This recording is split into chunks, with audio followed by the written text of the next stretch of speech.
Buongiorno e benvenuti con l'informazione di Telefriuli. Iniziamo dalla cronaca. Tragedia nella notte a Santa Maria la Longa, lungo la strada regionale 352. Un 24enne di Bagnaria Arsa, Guglielmo Tonelli, ha perso la vita a seguito di un incidente. Per causa al vaglio dei carabinieri della compagnia di Palmanova, intervenuti sul posto per i rilievi, accertamenti e viabilità, il giovane avrebbe perso il controllo della sua auto, una Fiat Punto che è finita prima in un fossato per poi andare a schiantarsi contro un muretto e poi prendere fuoco. Nulla da fare per il conducente, è morto infatti carbonizzato all'interno dell'abitacolo. Lo schianto è avvenuto verso le 4:30. Sul posto un'automedica, un'ambulanza, i vigili del fuoco del comando di Udine e del distaccamento di Cervignano del Friuli. Torneremo tra poco in cronaca, prima ci occupiamo dei cortei del No Green Pass. Prosegue infatti al porto di Trieste la protesta contro il Green Pass con modalità e dimensioni comunque sensibilmente ridotte rispetto a ieri e soprattutto oggi, senza alcuna ripercussione sull'attività dello scalo marittimo. Qui vediamo le immagini di ieri della protesta avvenuta anche a Udine. Davanti ai varchi principali del porto stamani si sono raccolti una cinquantina di lavoratori ai quali si sono aggiunte un centinaio di persone che continuano a manifestare la loro contrarietà alla certificazione verde. Auto, camion e tir che ieri entravano in porto attraverso accessi secondari oggi utilizzano senza problemi i varchi principali. La protesta ieri sera tardi ha assunto caratteri inusuali, si è trasformata anche in una sorta di occasione per ascoltare musica techno e ballare. Nessuno stop e nessuna manifestazione di particolare rilievo nelle aziende e fabbriche della regione, limitata a poche unità le partecipazioni alla protesta alla Danieli di Buttrio, alla Fantoni di Osoppo, alle Ferriere Nord e negli altri stabilimenti friulani. Le percentuali di criticità, secondo i primi dati delle aziende, restano tra lo 0 e il 5%. Fa eccezione la Roncadin di Meduno, dove c'è preoccupazione per una percentuale che raggiunge il 15%. E sulle proteste e i cortei è intervenuto oggi il vice governatore della regione Riccardo Riccardi, che ha affermato la libertà è altra, è non vedere più morti, più un lockdown e fare il vaccino. Sentiamolo. Vicepresidente, le chiedo un commento riguardo ai fatti di ieri, ai cortei, a questa gente che grida libertà, no Green Pass. Ma guardi, la libertà per me è vita e la vita non è i morti che abbiamo contato, non sono le persone che si sono ammalate, non sono le persone che hanno lottato ricoverate dentro gli ospedali, non sono i sanitari costretti a rincorrere e anche a contagiarsi rispetto a quello che è accaduto, non sono i lockdown con le persone chiuse in casa, questa non è vita. E quindi o entriamo nella logica di rispettare gli altri, rispetto alle proprie opinioni, nessuno le mette in discussione, ma guardando l'oggettività dell'evidenza scientifica che ci sia che il vaccino è la risposta e soprattutto ci fa capire quanto il vaccino oggi non sia una risposta solo sanitaria, ma sia un atto di responsabilità sociale, perché dove finisce la mia libertà comincia quella di un altro. E allora noi dobbiamo difendere le persone che non possono vaccinarsi per le loro condizioni di salute e dobbiamo cercare di far ragionare probabilmente le tante persone che sono ancora incerte rispetto a quello che hanno letto, ascoltato. Ecco, forse l'analisi, la riflessione più importante, sperando di essere veramente in un rettilineo finale, ecco, forse è proprio questa.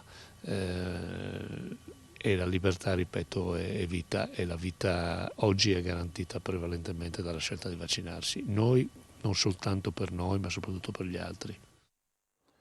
Torniamo in cronaca. All'interno dei vasetti, abitualmente usati per il miele, custodiva cannabis. Un uomo di 45 anni di Colloredo è stato arrestato. Nella sua abitazione c'era una vera e propria piantagione di marijuana. Sentiamo il comandante dei Carabinieri di Udine, Romolo Mastrolia.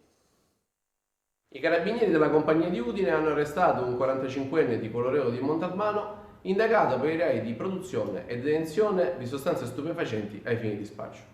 L'uomo, nel corso di una perquisizione domiciliare, è stato trovato in possesso di oltre 4 kg di cannabis indica, suddivisa in più di 70 vasetti in vetro, normalmente utilizzati per conservare il miele. Il vasellame era poi custodito all'interno di alcune arnie generalmente utilizzate in apicoltura.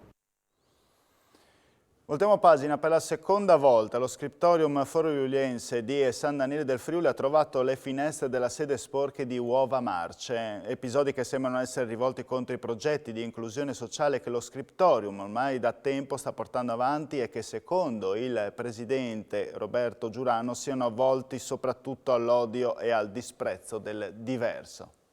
I messaggi di solidarietà del prefetto di Udine, del presidente della regione Friuli-Venezia Giulia e il sindaco di San Daniele del Friuli sono arrivati allo scriptorum friuliense che non si ferma davanti a un episodio che vuole incitare al disprezzo, come conferma il presidente Giurano. Ieri sera quando uscivamo dalla nostra sede abbiamo scoperto che sulla finestra in parte all'entrata qualcuno aveva lanciato un uovo.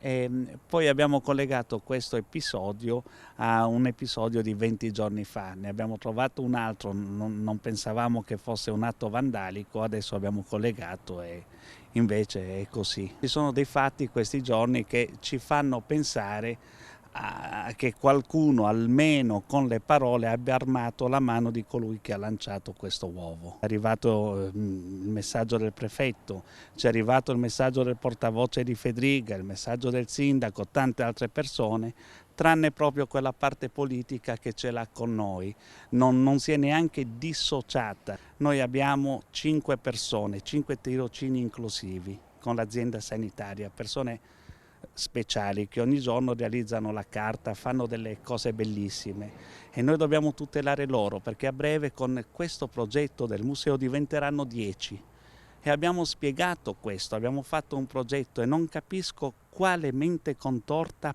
possa andare contro questa volontà, la volontà di aiutare il prossimo. Triplice taglio del nastro oggi a Progetto Autismo Feletto Umberto, inaugurati un murale su un campo di basket e calcetto e nuovi gruppi appartamento Spazio Blu attivi per giovani adulti affetti da autismo. Sentiamo la presidente Elena Bulfone. Elena Bulfone, una triplice inaugurazione, campo sportivo, murales, nuovi locali. Sì. È una tappa importante che cade nei 15 anni di Progetto Autismo, un grande orgoglio, un cammino sempre in progress. Fra poco anche avremo la presentazione del nostro libro, che è un libro sulla vita della mia famiglia con Alessandro insieme a mio marito e mia figlia, ma anche di quello che è stata la fondazione di Progetto Autismo, una realtà unica fatta di persone vere, di genitori che lavorano gratuitamente per la collettività. Oggi una grande tappa, un grande sogno che si è realizzato. Come può un'idea folle diventare una grande realtà? Sì, è stato un sogno che è partito da me, che si è realizzato con la forza delle braccia, delle menti e dei cuori di tantissimi genitori e volontari, delle imprese del territorio, delle istituzioni, in modo che tutti possano capire che quando si fa rete si raggiungono grandi obiettivi.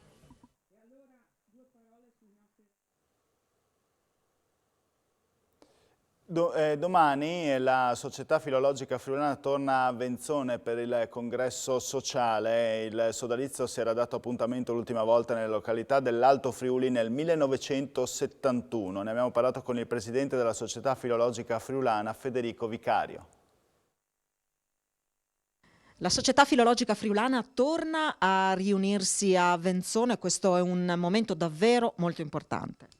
Diciamo che il congresso sociale è l'occasione principale durante l'anno in cui ci troviamo con la comunità, non soltanto dei nostri soci ma anche le comunità locali che ci invitano a tenere questa importante manifestazione presso di loro.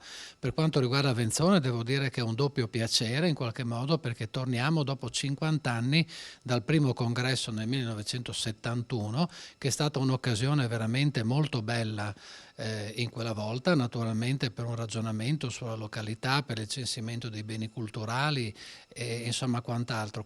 Domenica verrà presentato il numero unico dedicato a Venzone. Sì, questo qui è un numero unico che naturalmente è stato programmato già da 3 anni, come la generalità di questi volumi che cercano di raccogliere quelli che sono gli studi, quelle che sono le ricerche, quello che è lo stato della località. In occasione del congresso sociale saranno premiati anche i vincitori del premio Andreina e Luigi Ciceri. Ecco, devo dire che una parola in più la dobbiamo spendere per Luigi Ciceri, che innamorato di Venzone, era lui che ha diciamo, lavorato tanto per il congresso di 1971 e che è diciamo, l'ideatore anche di questa formula dei numeri unici, quindi di questi ampi compendi sulla storia e sul territorio, e quindi il premio che ricorda quello che è stato l'impegno di Luigi Ciceri e di sua moglie Andreina Nicoloso è un altro momento importante perché richiama appunto sulle tradizioni, sull'etnografia, sull'antropologia culturale, che sono naturalmente discipline che sono fondamentali per noi. È stato consegnato ieri sera nell'ex chiesa di San Francesco a Udine il premio Friuli Storia Jacopo Lorenzini, scelto da una giuria popolare di 300 lettori. A presentare il vincitore lo storico editorialista del Corriere Ernesto Galli della Loggia. In questo momento in Europa si parla abbastanza di guerra, insomma, e se ne parla molto questo libro, che è tutto costruito lungo il filo rouge delle guerre di indipendenza, delle vicende militari che attraversano il risorgimento italiano. E ne parla, come è stato già detto, attraverso diciamo così, le biografie di 3 personaggi che ebbero ruoli molto importanti in queste guerre, 2 militari napoletani, Salvatore Piana e Luigi Cosens, e un invece militare piemontese, Cesare Ricotti, una specie di diciamo così, dialogo a distanza. Lorenzini, l'identità nazionale nasce dal Risorgimento, nasce dalle battaglie del Risorgimento? Sì, nasce da una serie complessa di eventi, non soltanto quelli militari. I militari di quel momento erano consapevoli di combattere per l'Italia, nel senso più ampio del termine, quello che conosciamo noi nella nazione italiana?